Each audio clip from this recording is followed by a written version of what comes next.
ഗുരുജനങ്ങൾക്കും സജ്ജനങ്ങൾക്കും എൻ്റെ കൊച്ചു കൂട്ടുകാർക്കും വിനീതമായ നമസ്കാരം. ഈ ആഴ്ച ഒരു കഥ കേട്ടുകൊണ്ട് തുടങ്ങാം.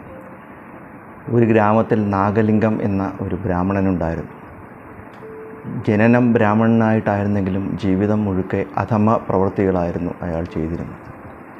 ആ ഗ്രാമത്തിലെ ഗ്രാമീണർക്ക് ആവശ്യാനുസരണം പലിശയ്ക്ക് പൈസ കടം കൊടുക്കുകയും കടം വീട്ടാതെ വരുന്നവരുടെ വസ്തുവകകളും കിടപ്പാടവും വരെ പിടിച്ചെടുക്കുകയുമായിരുന്നു അയാളുടെ പ്രവൃത്തി.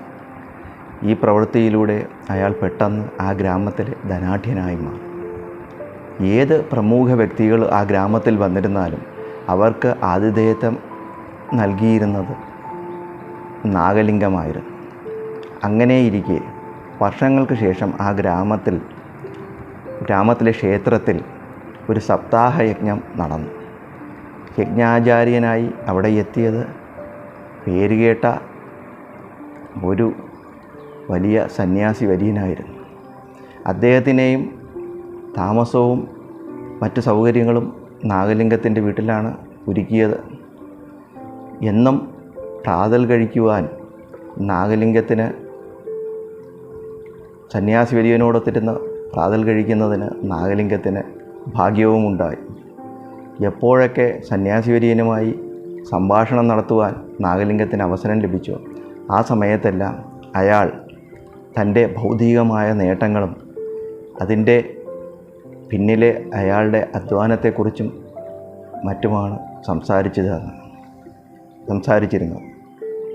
ഈ സംസാരത്തിലുടനീളം ഗർവവും അഹങ്കാരവും നാഗലിംഗത്തിന് ഉണ്ടെന്നുള്ള കാര്യം സന്യാസി വര്യൻ മനസ്സിലാക്കി. അതുകൊണ്ട് തന്നെ അയാളെ ഒരു പാഠം പഠിപ്പിക്കണമെന്ന് സന്യാസി വര്യൻ തീരുമാനിച്ചു. അങ്ങനെ സപ്താഹം അവസാനിച്ചു. പിറ്റേ ദിവസം രാവിലെ പതിവ് പോലെ നാഗലിംഗവുമായിരുന്ന പ്രാതൽ കഴിഞ്ഞതിന് ശേഷം സന്യാസി വര്യൻ പുറപ്പെടുവാൻ തുടങ്ങുന്നതിന് മുമ്പ് അദ്ദേഹം നാഗലിംഗത്തിൻ്റെ ആതിഥേയത്തിനെ വളരെ പ്രശംസിച്ചു. അദ്ദേഹം നൽകിയ സൗകര്യങ്ങളിൽ നന്ദി പറയുകയും അദ്ദേഹത്തിന് എന്താണ് ദാനമായി സന്യാസി വര്യൻ നൽകേണ്ടതെന്ന് ചോദിക്കുകയും ചെയ്തു. ഈ ഭൂമിയിലെ സകല സുഖസൗകര്യങ്ങളും ഐശ്വര്യവുമുള്ള തനിക്ക് ഈ ഊരു ചുറ്റി നടക്കുന്ന സന്യാസിക്ക് എന്തായിരിക്കും ദാനമായി നൽകുവാൻ കഴിയുക എന്ന് മനസ്സിൽ പുച്ഛിച്ചുകൊണ്ട്, എന്നാൽ പുറമേ വിനയം ഭാവിച്ചുകൊണ്ട് നാഗലിംഗം പറഞ്ഞു, അങ്ങ് എന്ത് ദാനമായി തന്നാലും എനിക്ക് സ്വീകാര്യമാണ്.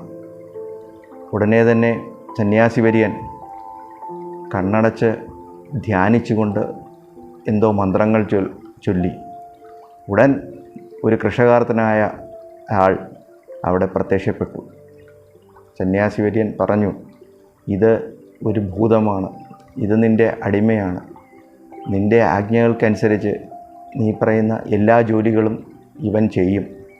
ഇവനെ ജോലിയൊന്നുമില്ലാതെ വെറുതെ ഇരുത്തരുത്. വെറുതെ ഇരുത്തിയാൽ അത് നിൻ്റെയും നിൻ്റെ കുടുംബത്തിൻ്റെയും ജീവന് തന്നെ അപകടം ആകും എന്ന് പറഞ്ഞു.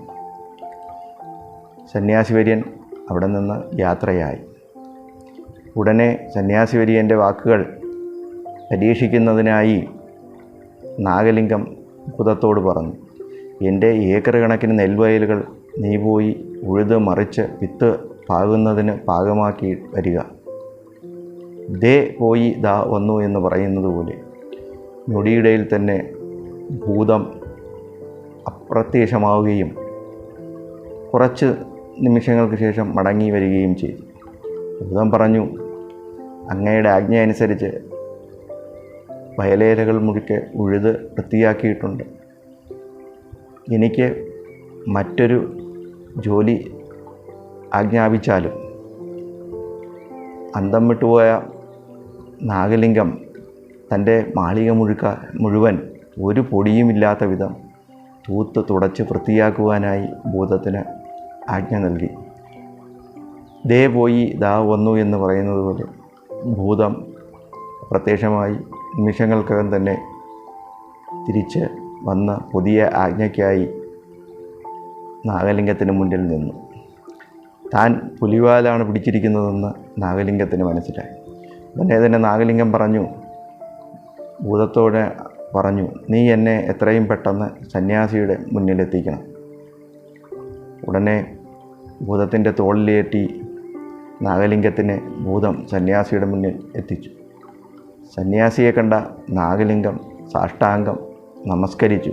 സന്യാസി വര്യനോട് പറഞ്ഞു, അങ്ങനെക്ക് ദാനമായി തന്ന ഈ ഭൂതത്തെ അങ്ങ് തന്നെ തിരിച്ചെടുക്കണം എന്ന് പറഞ്ഞു.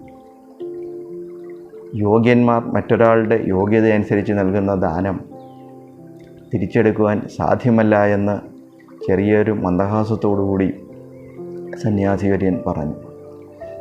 അപ്പോൾ നാഗലിംഗം വീണ്ടും താൻ ചെയ്ത അപരാധങ്ങൾ പൊറുക്കണം എന്ന് സന്യാസിവര്യനോട് അപേക്ഷിച്ച് ഇതിന് ഒരു പോംവഴി പറഞ്ഞു തരുവാനും കേണപേക്ഷിച്ചു. സന്യാസിവര്യനാകട്ടെ വീണ്ടും മന്ദഹസിച്ചുകൊണ്ട് പറഞ്ഞു, താങ്കളുടെ മാളികയുടെ 4 വശവും ആ മാളികയുടെ അതേ പൊക്കത്തിലുള്ള 4 ഏണികളുണ്ടാക്കുക.